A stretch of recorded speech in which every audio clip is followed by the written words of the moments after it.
नमस्कार, खबरों की खबर में आपका स्वागत है। नेपाल को भी सिंह निकल आए हैं। ये सिंह इसलिए मैं कह रहा हूं क्योंकि नेपाल की सरकार ने आज एक अपना तथाकथित ऑफिशियल मैप जारी किया है और उस मैप में जो इलाका उत्तराखंड का ऐड किया गया है वो मैप पे भी दिखने से एक लगता है कि ऊपर बिल्कुल ही नॉर्थ वेस्ट साइड में एक सिंह निकल गया है नेपाल के मैप में। सवाल बहुत सारे पूछे जा रहे हैं कि भाई ये अचानक से नेपाल को क्या हो गया, इतनी हड़बड़ाहट में उसने नया मैप क्यों जारी कर दिया। नेपाल में खुशियां मनाई जा रही है कि भाई अब तो ये ज़मीन जो है बिल्कुल अब हिंदुस्तान से छीन लिया जाएगा। चीन के रोल के बारे में कहा जा रहा है, बहुत सारी बातें हो रही है। लेकिन एक बात आप समझ लीजिए कि इस ज़मीन को नेपाल लड़के हिंदुस्तान से तो नहीं छीन सकता। और दूसरी बात यह है कि अगर कोई भी देश अपने कैबिनेट में, अपनी सरकार में, अपने घर के अंदर कोई वर्ल्ड मैप बना दे कि पूरी दुनिया हमारी है, तो उसके लिए तो कोई रोका नहीं जा सकता, कोई रोक भी नहीं सकता। अब सवाल ये उठ रहा है कि जब नेपाल को पता है कि वो छीन नहीं सकता, तब फिर अचानक से ये बवाल क्यों मचा। तो इसको दो टूक शब्दों में समझ लीजिए कि ये हिंदुस्तान में बैठे ये जो लेफ्ट लिबरल कबाल, ये चीन और नेपाल की जो वर्तमान सरकार है, इन लोगों ने हिंदुस्तान की सरकार के खिलाफ, मोदी गवर्नमेंट के खिलाफ एक नया फ्रंट खोलने की कोशिश की है। मैं आगे जो बताने जा रहा हूं इस बात को थोड़ा ध्यान से सुनिएगा। ये नेपाल वो नेपाल नहीं है जिसके लिए हिंदुस्तान के लोगों के दिलों में प्रेम है, मोहब्बत है। अब वो नेपाल नेपाल नहीं रहा जिसके लिए हम बड़े गर्व से कहते थे कि दुनिया का एकमात्र हिंदू राष्ट्र है। नेपाल अब हिंदू राष्ट्र नहीं रहा और ना ही वहां की कोई सरकार है जो हिंदुस्तान की तरफ दोस्ती का हाथ बढ़ाती है। वहां एक पंगु सरकार है, चीनी एजेंट्स की सरकार है।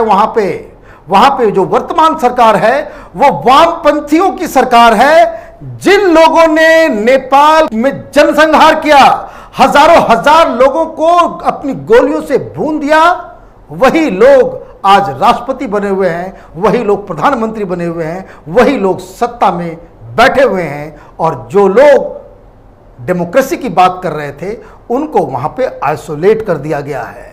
और इसलिए आप देखिए, आप गूगल कीजिए, आपको वहां के इंटरनल पॉलिटिक्स के बारे में मालूम चलेगा। छोटा सा मुल्क है, ये सारे जो नक्सली किस्म के लोग थे, इन लोगों ने वहां पे जबरन गोली के दम पे, चाइना के पैसे पे, चाइना के हथियार के द्वारा वहां पे भोले भाले नेपालियों को जो है इन लोगों ने डरा धमका करके, डेमोक्रेसी का एक छलावा दिखा करके वहां पे सत्ता पे ये लोग काबिज हुए हैं। इसमें हिंदुस्तान के कुछ बहुत सारे गद्दारों का नाम इसमें शामिल है जो वहां की पूरी सिस्टम को इन लोगों ने बदला। इसमें सबसे बड़ा नाम जो आता है वो भारत के पूर्व प्रधानमंत्री चंद्रशेखर जी का। दिल्ली में वो मीटिंग क्या करते थे कि कैसे वहां के राजा को बर्खास्त किया जाए। जब तक वहां पर राजा थे, नेपाल एक हिंदू राष्ट्र था। हिंदुस्तान में बैठ करके एक साजिश के तहत नेपाल में वहां की मोनार्की को खत्म किया गया। और तो और वहां पे जो नक्सलिज्म आ गया वहां पे, जैसे अभी यहां पे बस्तर में बैठे हुए जैसे अर्बन नक्सल्स हैं। कल भी वहां पे बसों को, सीआरपीएफ के जवानों को जो है शहीद किया है इन लोगों ने। कोरोना से पूरी दुनिया लड़ रही है, ये लोग वहां बॉम्ब विस्फोट कर रहे हैं।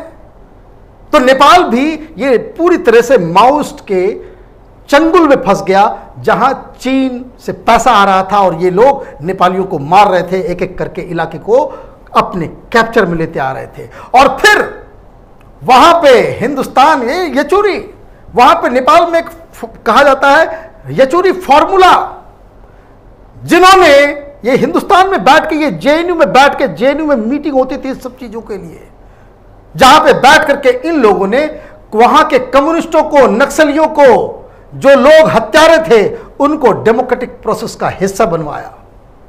गरीब मुल्क है, इस तरह की प्रेसेस को वहां के लोग भोले भाले हैं, गरीबी है, इसलिए इस तरह के प्रेसेस के खिलाफ ये लोग आवाज नहीं उठा सके और वहां पे सब कुछ बदल के रख दिया गया है। अभी स्थिति क्या है?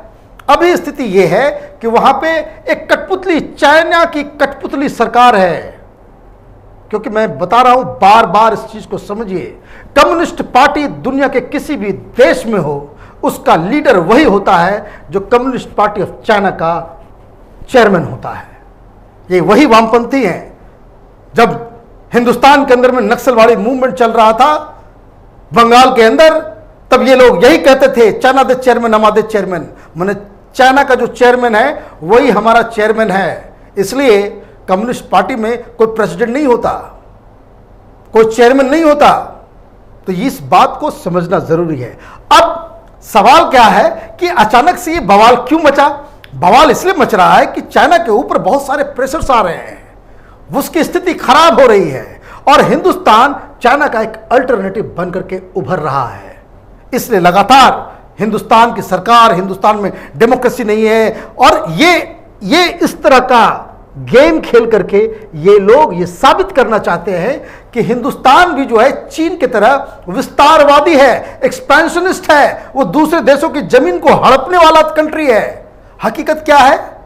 हकीकत ये है कि हम जिस जगह की बातचीत हो रही है वो अभी से नहीं, 1816 से उस जगह पे हमारा अख्तियार रहा है। बहुत सारी बातें कही जा रही है, बहुत सारा इतिहास है। कुछ लोग ये कह रहे हैं कि मैं तो आश्चर्यचकित हूं, ये जो लेफ्ट कबाल के जो सारे वेबसाइट्स हैं, आप जाइए इसके ऊपर, वायर के ऊपर जाइए, आप स्क्रॉल पे जाइए, वो नेपालियों से लिखवा रहे हैं। नेपाली एक्सपर्ट्स नेपाल के नागरिकों से लिखवा रहे हैं कि किस तरीके से हिंदुस्तान का पोजीशन जो है वो खराब है। आज एक आर्टिकल आया है, वो लिख रहे हैं कि नहीं, चाइना का इसमें कोई रोल नहीं है। आप चाइना की दलाली करने बैठे हुए हो हिंदुस्तान के अंदर में। आप क्या सिखाना चाह रहे हो कि चाइना की वजह से नहीं हुआ? ये तो हिंदुस्तान की गलती है। और मैं बता रहा हूं कि 2-3 तरह की थ्योरी फ्लोट की जा रही है।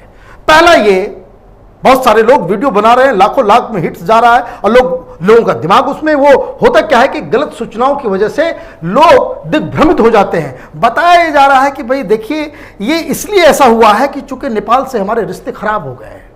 जब से मोदी सरकार आई है, हम अपने पड़ोसियों के साथ अच्छा रिश्ता नहीं रख पा रहे हैं। अरे ये वो पड़ोसी नहीं है, अब वहां पे वामपंथियों की सरकार है। ये लोग तो जहां बैठेंगे ये तो भस्मासुर हैं। जिस भी देश में पहुंचते हैं, जिस भी देश में सत्ता में आते हैं, उस देश का सर्वनाश किए वहां से वो मुक्ति नहीं पाते हैं। ये इनका इतिहास है। लेकिन ये कहा जा रहा है कि भाई ऐसे ऐसे हो रहा है। कुछ लोग कह रहे हैं कि देखिए, मोदी सरकार की गलती की वजह से नेपाल जो है वो चाइना, अरे वहां पे चाइनीज, तो वहां पे कम्युनिस्ट पार्टी की सरकार है, ये क्यों नहीं बताते लोगों को? और एक कहा जा रहा है कि भाई वहां पे रेलवे लाइन बनाया जाएगा। रेलवे लाइन आसान है, ये थ्योरी दी जा रही है, बाकी सब लोग करेंगे। देखिए कि मोदी की वजह से चाइना जो है नेपाल में घुस गया और नेपाल में अब तो वो चीन जो है रेलवे लाइन काठमांडू तक बनाने वाला है, कुछ लोग कहते हैं यूपी तक बनाने वाला है। तो मैं इस पर जरा से रिसर्च करने की कोशिश की भाई कि क्या वाकई कोई ऐसा प्रोजेक्ट बन रहा है। तो नेपाल के लोग ही कह रहे हैं कि ये पेपर प्रोजेक्ट है, ये डिप्लोमेटिक हवाबाजी है। वो हवाबाजी इसलिए है कि आप हिमालय पहाड़, उसकी खाई को आप मैंने बिल्कुल चीरते हुए रेलवे लाइन बना लेंगे। लासा से तो आगे इनकी रेलवे लाइन अभी तक बनी नहीं है, अभी तक कोई वहां पर रिपोर्ट तक नहीं तैयार हुई है। पिछले साल वहां की सरकार ने अनाउंस तो कर दिया, लेकिन कोई बजट एलोकेट नहीं किया। नेपाल में लोग इस बात को चर्चा कर रहे हैं कि इतना बड़ा प्रोजेक्ट है, पैसे कौन देगा? चाइनीज पैसे देंगे। चाइनीज कह रहे हैं कि भाई तुम पैसा दो, जैसे पाकिस्तान को फंसा रखा है ऐसी पैक में कि पैसा हम लोन देंगे, आप बनाओ। क्या करोगे वहां पे? क्या करोगे? नेपाल से कोई सामान जाएगा? नेपाल में बनता क्या है? एक इंटरव्यू में देख रहा था वहां के प्राइम मिनिस्टर ओली साहब का, उनसे पूछा गया कि भाई अगर रेलवे लाइन बनेगी तो आप यहां से क्या भेजोगे? तो बोलते हैं मिनरल वाटर। अरे तिब्बत में मिनरल वाटर का दुनिया का सबसे बड़ा प्रोजेक्ट चल रहा है, आप चाइना भेजोगे मिनरल वाटर यहां? और इसलिए आप इतना ज्यादा लागत से आप जो है वो ये करोगे? पूरी दुनिया में कोई इन्वायरमेंट का कोई चक्कर नहीं है। कोई, मेरे कहने का मतलब है कि ये हिंदुस्तान में लोगों को बरगलाने के लिए, ये लोग, ये हिंदुस्तान का जो लेफ्टिस्ट, जो चाइनीज एजेंट्स बैठे हुए हैं मीडिया में, वो ये समझा रहे हैं कि सरकार की गलती की वजह से चाइना जो है वहां घुस गया है। ये दरअसल बात नहीं है। दिक्कत क्या है कि हिंदुस्तान जिस तरीके से खड़ा हो रहा है, उस हिसाब से ये जो चीन की जो गेम है कि नेपाल को, पाकिस्तान को चारों तरफ से कुछ ऐसे मुद्दों को उलझा दो कि ताकि हिंदुस्तान का जो डेमोक्रेटिक क्रेडेंशियल्स है, इसका जो नॉन एक्सपेंशनिस्ट जो क्रेडिबिलिटी है, उसके ऊपर प्रहार किया जाए। और इस प्रोपेगेंडा में नेपाल उसमें शामिल हो गया है। नेपाल के लोग शामिल नहीं हैं। मैं बार बार कहता हूं, नेपाल की सरकार वो अलग है, नेपाल के लोग अलग हैं, वहां इसका विरोध भी हो रहा है। लेकिन सवाल ये उठता है कि ये पूरा मसला अचानक से उठा कैसे? तो नेपाल में बताया जा रहा है कि वहां के कुछ लोग रिसर्च करने लग गए। तो रिसर्च कैसे कर रहे थे भाई? तो ये रिसर्च कौन कर रहा था? नेपाल में ऐसी कौन सी यूनिवर्सिटी में सब रिसर्च हो रहा था और कहां से इनको सारे मैप्स वगैरह मिले? तो हमने जब इसके ऊपर खंगालना शुरू किया तो मालूम चला ये तो कम्युनिस्ट पार्टी का पूरा से लेकर ऊपर से लेकर नीचे तक ये सारे लोग तो जेएनयू में पढ़ के गए हैं। और ये सारा बवाल, सारे मैप हिंदुस्तान के आर्काइव से उनको मैप दिया गया, चाहे वो 1816 के 1827 का मैप हो, चाहे वो 1861 का मैप हो, 71, 1871, 1877, ये सारे मैप्स जो है उनको हिंदुस्तान के हिस्टोरियंस ने उनको वो दस्तावेज देकर के ये बवाल खड़ा करवाया है कि ताकि आप हिंदुस्तान के साथ एक नया विवाद खड़ा कर सको। हकीकत क्या है? अगर आप गूगल करेंगे, बहुत सारे जगह पे जाएंगे, आपको इसकी पूरी वस्तुस्थिति मिल जाएगी कि ये जो इलाका है, इसके इतिहास को भी थोड़ा समझ लेते हैं ताकि वो कोई कंफ्यूजन ना रहे कि वो जमीन, वो जो इलाका है, उस पे हिंदुस्तान का लेजिटिमेट राइट है और क्यों है, वो 2 मिनट में आप समझ जाएंगे। दरअसल 1816 में एक ब्रिटिश इंडिया, जो ईस्ट इंडिया कंपनी थी और नेपाल के राजा के बीच में एक संधि हुई थी, उसको सुगौली कहते हैं, सुगौली संधि। और उसके पहले क्या था? उसके पहले ये जो नेपाल का जो राज्य था वो उत्तराखंड, हिमाचल प्रदेश, वहां तक वो फैला हुआ था। तो नेपाल के राजा जब हार गए तो उन्होंने उस जगह पे संधि की और बॉर्डर बनाया। तो वहां पे उस समय वो काली नदी कहलाती थी। तो काली नदी का जो ईस्टर्न पार्ट है वो नेपाल को चला गया और जो वेस्टर्न पार्ट है वो हिंदुस्तान में, वो ब्रिटिश इंडिया में वो शामिल हो गया और वही अब इंटरनेशनल बॉर्डर है। अब नेपाल के लोगों का क्या कहना है कि ये जो काली नदी जो है वो 2 जगह से निकलती है, क्योंकि पहाड़ है ना। अब जैसे गंगा है, गंगा में तो देवप्रयाग से पहले गंगा तो 2 जगह, अलकनंदा और भागीरथी अलग अलग जगह से जा रही है। तो अगर ये कहें कि भाई गंगा नदी के इधर नेपाल है और उसके उधर हिंदुस्तान है, तो अगर हम अलकनंदा को मान लेंगे तो मालूम चलेगा कि उत्तरकाशी जो है वो हिंदुस्तान में आ गया। और अगर हम ये मान लें कि भागीरथी जो है वो दरअसल में गंगा है, तो इधर का इलाका जो है वो नेपाल में चला जाएगा। तो कहने का मतलब ये कंफ्यूजन की स्थिति जो है वो कभी भी क्रिएट की जा सकती है। लेकिन इसका फैसला कैसे होगा? उसका फैसला तो वैसे ही होगा कि इस संधि के बाद से ये जमीन का जो टुकड़ा है वो किसके पास हमेशा से रहा और किसने इसे मैप में दिखाया। नेपाल अभी मैप में दिखा रहा है, इसका मतलब है आज से पहले नेपाल के पास कोई ऐसा एक भी मैप नहीं है कि जहां ये जो विवादित जमीन तथा कथित है, जो हिंदुस्तान का इलाका है, वो नेपाल का हिस्सा हो। अब हिंदुस्तान के लिए इंपॉर्टेंट क्यों है? वो इंपॉर्टेंट इसलिए भी है क्योंकि यहां से ही मानसरोवर जाने का रास्ता है और हिंदुस्तान ने वहां पे एक सड़क बना ली है ताकि जो हमें सिक्किम होकर के जाना पड़ता था या नेपाल होकर के मानसरोवर की यात्रा में जाना पड़ता था, वो अब हम उत्तराखंड से सीधे जो गाड़ी से ही चलते चले जाएंगे वहां पे। तो वो हमारे लिए इंपॉर्टेंट था। अब सवाल ये है कि जो नेपाल की तरफ से कहा जा रहा है, बहुत सारे हिंदुस्तान में भी लोग आर्टिकल लिख रहे हैं कि वो तो ठीक है लेकिन नदी के उधर भी जो है हम लोगों को हम लोगों को नहीं जाना चाहिए था, वो नेपाल का इलाका। बहुत सारे लेफ्ट लिबरल कमाल ये बवाल मचा रहे हैं। है क्या जमीन के ऊपर कि वहां पे जो काला पानी एक जगह है, वहां से आप आगे बढ़ते तो एक ओम माउंटेन है, तो ओम माउंटेन के ईस्टर्न साइड से वो नेपाल चला जाता है और वहीं पे चाइना का बॉर्डर भी शुरू होता है और इसके इधर का इलाका जो है वो हिंदुस्तान के पास शुरू से रहा है, जहां से मानसरोवर जाने का रास्ता रहा है। अब सवाल यह है कि वहां पे हमारी तो आर्मी भी है, वहां पे बॉर्डर सिक्योरिटी फोर्स के भी लोग हैं, वहां पे आईटीबीपी वाले लोग भी हैं, तो वहां पे ऑलरेडी उस पूरे इलाके में हिंदुस्तान का प्रेजेंस अभी से नहीं शुरू से रहा है। और मैं आपको बता दूं, ये नेपाल के लोग अभी, ये जो नेपाल की जो सरकार है, वामपंथी सरकार, इनको बहुत ज्यादा प्रेम आ रहा है चाइना से। जब 61-62 की जो वॉर हुई थी उसके पहले जब चाइनीज, तो वो तो कैप्चर करना चाहते हैं सब कुछ। इस सरकार को तो जरा सा, ये तो बेशर्म सरकार है नेपाल की। क्या अभी कुछ दिन पहले चीन ने माउंट एवरेस्ट को दिखा दिया था कि वो नेपाल के अंदर है, वो चीन के अंदर है। वो मैप जारी हुआ था तो वहां की कम्युनिस्ट पार्टी की सरकार के मुंह से एक शब्द नहीं निकल पाया।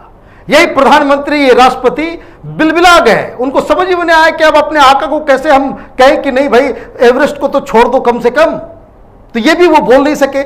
तो 60s के दौरान जब हिंदुस्तान और चीन के बीच में युद्ध हुआ था तो वो नेपाल को भी डर लग रहा था। तो उसके बाद वहां पे हिंदुस्तान की 18 पोस्ट जो चाइना और नेपाल के बॉर्डर पे लगाई गई थी और 60s के एंड होते होते एक संधि के तहत, बातचीत के तहत वो सारे पोस्ट को हटाए गए थे। अब सवाल ये उठता है कि अगर सारे पोस्ट हटा लिए गए तो ये काला पानी में जो हिंदुस्तान का जो पोस्ट है उसको क्यों नहीं हटाया गया?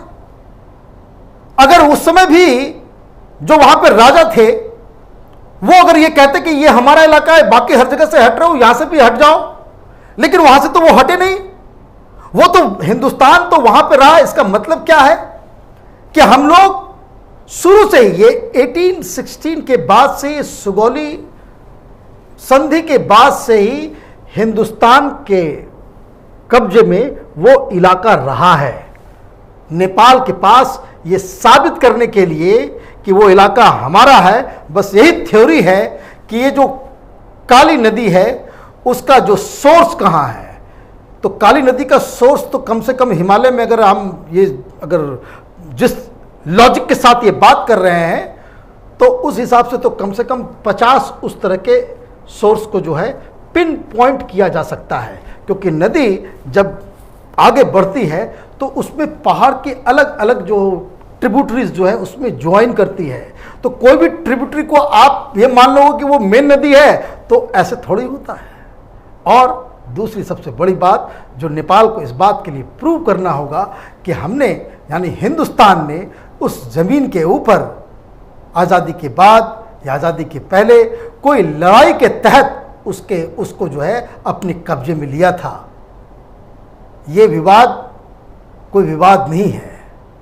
किसी हिंदुस्तानियों के मन में एक ज़रा सा भी ये डाउट नहीं होना चाहिए कि चाइना कुछ भी कर ले, नेपाल कुछ भी कर ले, ये जो इलाका है, जो मानसरोवर जाने का जो लेपू लेक का जो रास्ता है, वो हिंदुस्तान का था, हिंदुस्तान का है और हिंदुस्तान का हमेशा रहेगा। लेकिन पहचानना उन गद्दारों को है कि जो साउथ दिल्ली में बैठ के इस तरह का षड्यंत्र हिंदुस्तान के खिलाफ करते हैं।